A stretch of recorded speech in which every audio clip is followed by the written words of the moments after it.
यार साल भर साइंस एंड टेक इतना पढ़ा, बस ऐसा क्वेश्चन नहीं पूछना चाहिए था। नोबेल प्राइज पर कितनी सारी जानकारियां बच्चों ने पढ़ी होंगी कि ये नोबेल प्राइज मिला, इस व्यक्ति को मिला, इस उपलब्धि के लिए मिला, इस शोध में ये प्रयास किया होगा। प्रश्न कैसा पूछ रहे हैं? X born into the UK was conferred the Nobel prize in 2025.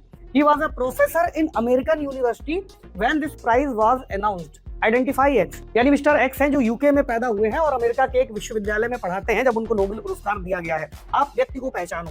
कितनी अजीब बात है कि हालांकि नोबेल प्राइज जब मिलता है तो उसमें लिखा रहता है कि ये व्यक्ति कौन है, कहां से आया है और क्या अभी वर्तमान में करता है, लेकिन अगर हम इन व्यक्तियों के इस लेवल पर जाकर के चीजों को पढ़ने लग जाएंगे तो फिर कहां पर स्तर पहुंच जाएगा ना। ये क्या पूछ रहा है? उनकी शोध पर पूछते भाई कौन सा नोबेल प्राइज मिला है, किस तरह से मिला है, ये पूछ लेते ना कि भौतिकी का मिला है या रसायन का मिला है, फिर भी ठीक था कि चलो पहचानने लायक व्यक्ति है। अब इसका उत्तर है जॉन क्लार्क। भगवान ही मालिक है कि अगली बार ऐसे प्रश्नों को कैसे आप पढ़ोगे।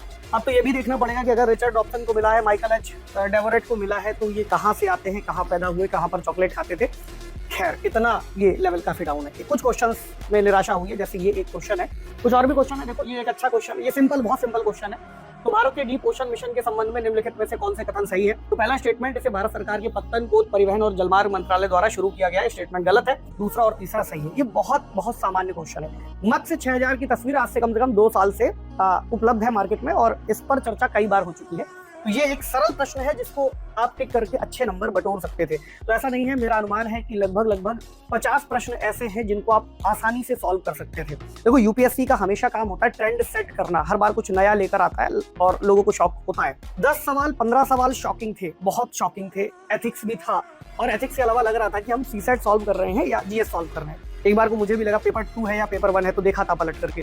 फिलहाल तो चलो ये एक सिंपल क्वेश्चन है, ये राहत की सांस देता है। एक और क्वेश्चन देखो, राष्ट्रीय क्वांटम मिशन के संबंध में निम्नलिखित में से कौन सा या कौन से कथन सही है?